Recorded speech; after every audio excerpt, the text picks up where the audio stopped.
guys, today let's take a look at Snail Shell Foxfire Battle Maiden Honoka. I think for the most part, this is a pretty typical Snail Shell figure before their EX body being widely used. So I think you're pretty much going to expect what you're getting with a few surprises. There's something that I actually really likes, a few things not so much, and there's one thing which you probably can easily guess that I really don't like. So without further ado, let's take a look at the figure. Let's first take a look at the face. Focus please.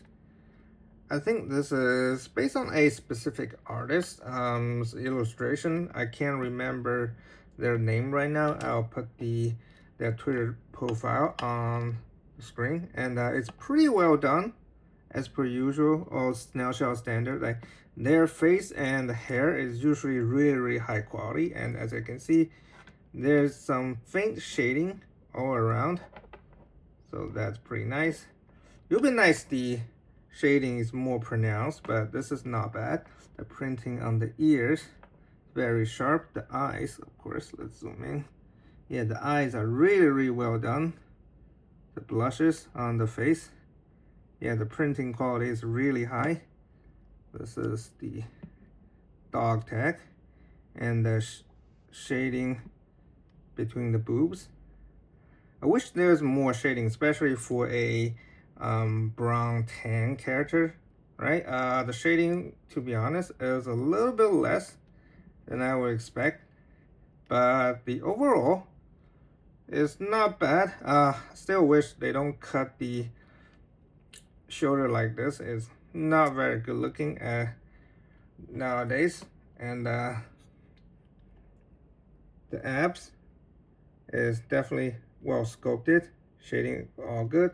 And this is the part that I really hate, okay? Because for example, there's no V line continuing to the this flash from diaper piece. It actually makes it look like she's wearing a giant diaper. It's very distracting, and the finish is also slightly different because of the different materials, and they just look very off because there's no sculpted detail on this part. It feels like this part is not a part of her belly. Like for example, we compare the tan Eileen here. You can see the V line continue all the way down here, and this just disappeared. It's very weird looking, okay?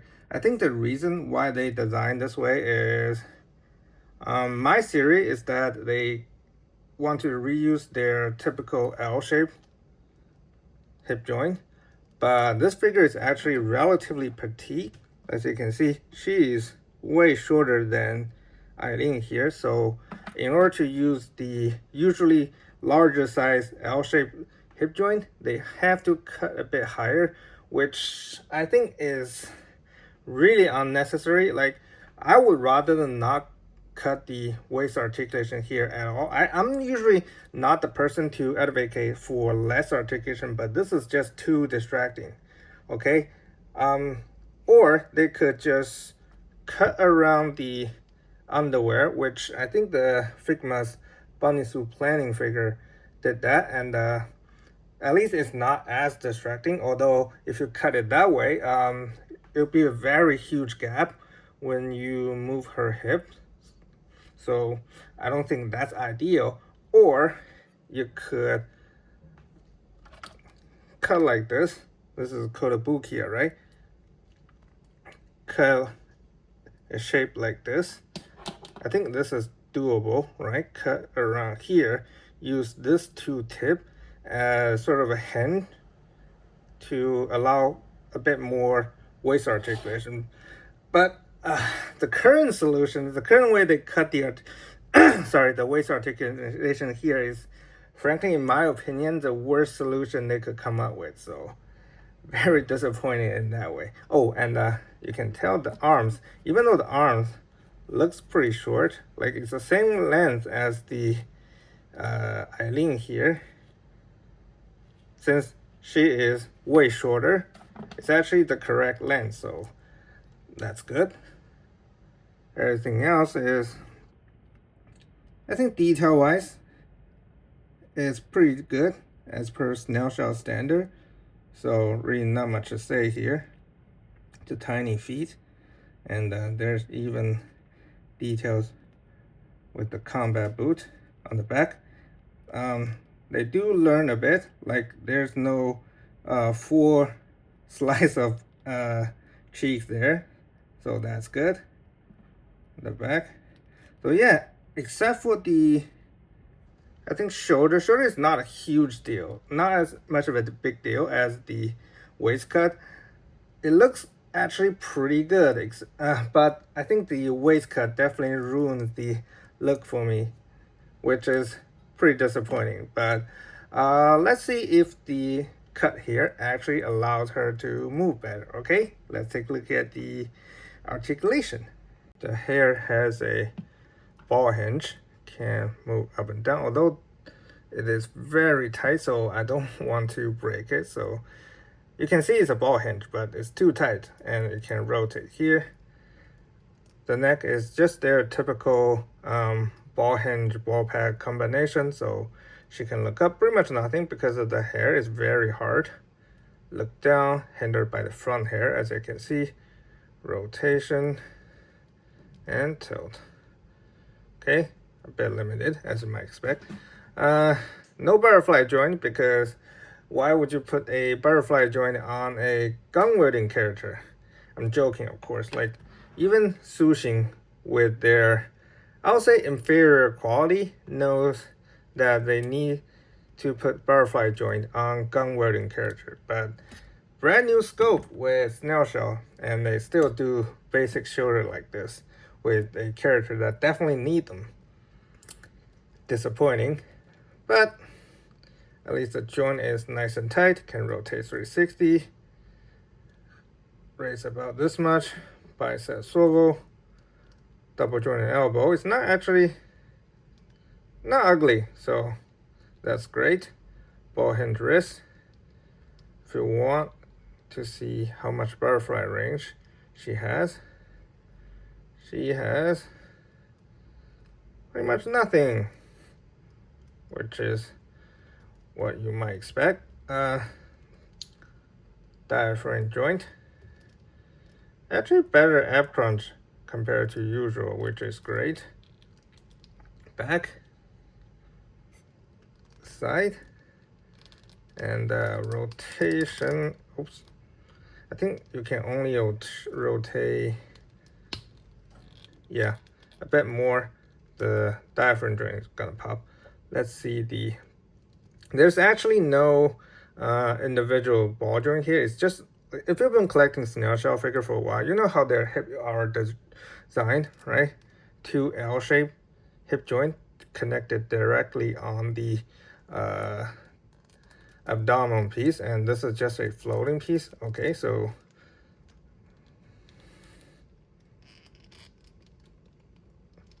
actually pretty decent ab crunch and no gapping. Well, there is gapping, but not significant on the back. So this is actually really good ab crunch for a snail shell figure. So you can decide for yourself whether this kind of ugly cut is worth it. Personally, I don't think so, because if I'm collecting this type of figures, aesthetic is more important. Like, this is also not the same case with butterfly joint, because you can hide butterfly joint pretty well, but this is definitely a oversight in my opinion.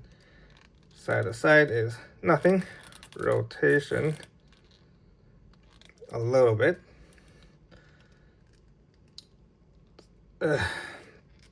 Can kick 90 degrees. If you rotate the hip, she can kick a little bit higher. Okay, back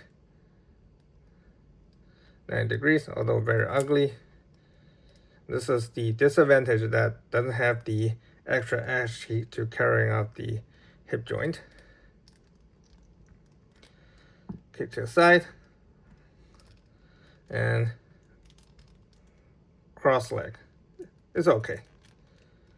Rotation a bit here, and side swivel here. Double jointed knee. Good range. At the front is not very good looking, but not super ugly.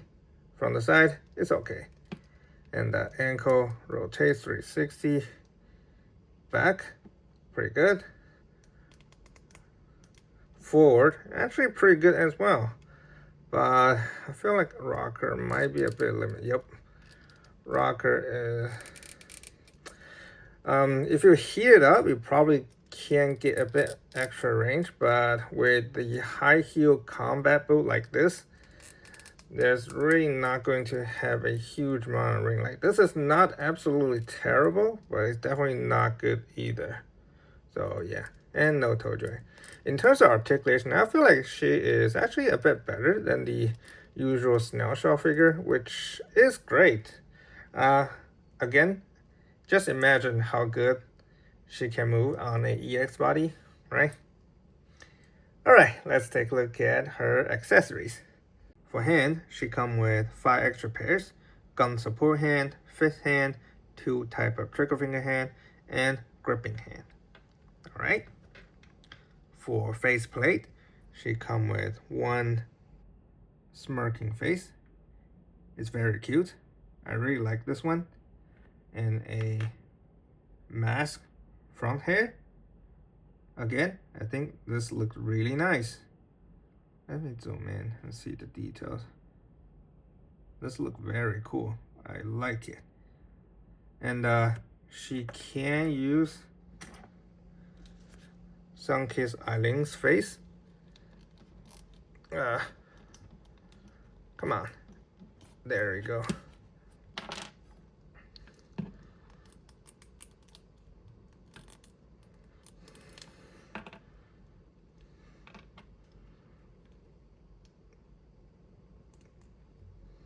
You can see the faces is a bit smaller, but it is a perfect fit, but not vice versa, because like I said, the faceplate is bigger than the hair. Although you can cut off a bit from the side, it's not going to be noticeable at all, right? It's going to be covered completely by the front hair.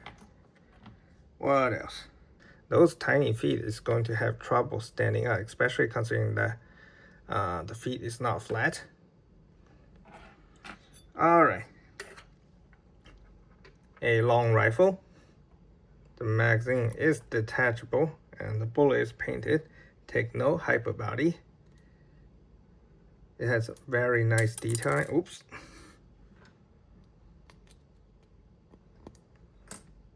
Let's zoom in, see the details. It's very nice. Even the scope is painted. Although the handle is a bit too big for the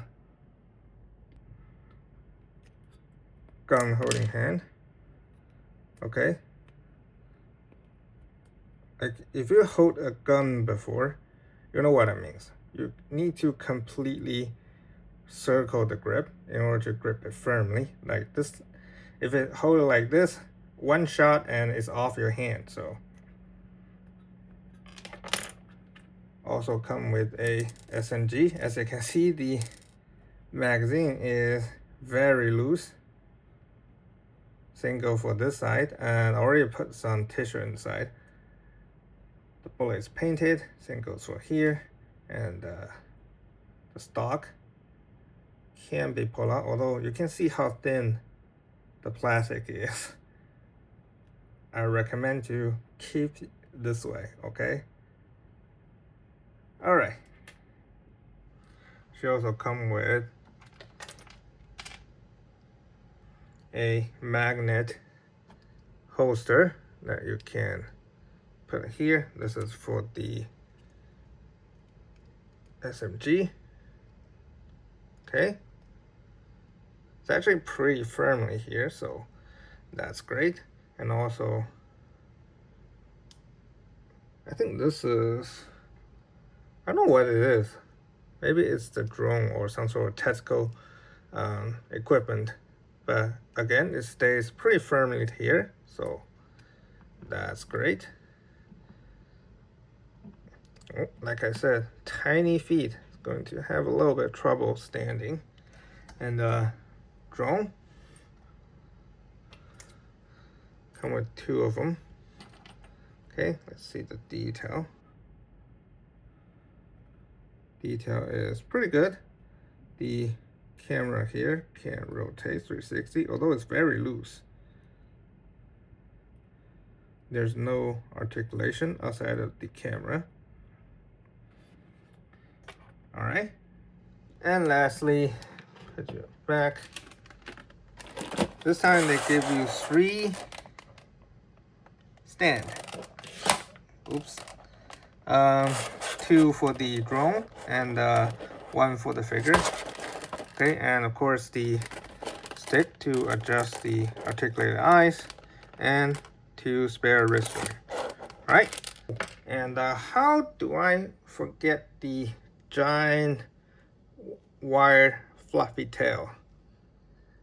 What a dumbass. I think this is the correct way to install it. There you go. It's fully wired and the wire is pretty strong, so that's great. Okay, there you go. As you can see, the gun is clearly too big for her, and with absence of butterfly joint, there's no way she can do any sort of meaningful shooting pose, so that's pretty disappointing. Oh, and back to the topic. This figure is no longer cheap, okay? So in terms of accessory, I think it's okay. It's definitely not as good as, for example, the UPF, Deathstroke, and Batman, but compared to, for example, the Hyperbody Major or pretty much all the Japanese figure, it is still pretty good and the quality is pretty high, so you know, I'll give it a pass. Alright, let's take a look at the size comparison with Werewolf Quan Li, Hyperbody Major, and this is Sushin's Belka and Snail Shell Sunki's Eileen, with Kyoto's Jewelry, Hasuki's Maid Gunner, and Bishocraft's Cowgirl Nana. If you're asking if I'm going to review her, my answer is maybe. And Hasuki Maid Gunner can aim her gun pretty well. Is there any reason why Snail Shell didn't think of that? I don't think so. With Flame Toys Windblade, Kotobukiya's Frame on Girls, I can't even remember the pronunciation of this gal in English, and Sexy Eyes Totara Hound, because I think it pairs pretty well with her. So what do I think of it? It might seem like I harp on this figure a lot during this review, but I actually think that this figure is not bad. It's competent, and you can get pretty much what you can expect, both good and bad, from it, because you know it's a very typical Snail Shell figure, like I said at the very beginning. And I know a lot of Snail Shell collectors or just Bishoujo action figure collectors don't really care about articulation as much as, for example, superhero action figure collector, right? It's totally understandable because sometimes I can be that type of collector as well. But it is sort of like the situation with the Arcanine Nightwing from Ameda Yamaguchi. It is actually a pretty decent figure. I like it a lot. But you know the UPF Arcanine Nightwing is coming, and even though it might be slightly less articulated, it's going to look much better and much higher craftsmanship. And same goes for this figure, right? Although in this situation it's slightly different. The offering they got here is not bad at all. I think it's actually pretty okay, pretty decent. If I have to rate it, I'll probably give it like 80. But you know the much better, much more articulated EX body is coming down the line. And tomorrow they're going to open the pre-order for the Nikai Red Hood. And that one is also on the new body as well. So you can't help but wondering, what if I get this figure, but it is on the newer, more articulated body, so she can actually shoot a gun, right? or having actual good waist articulation without these giant, ugly diaper cut. Alright, that's pretty much it. Thank you guys for watching, and I'll see you guys next time.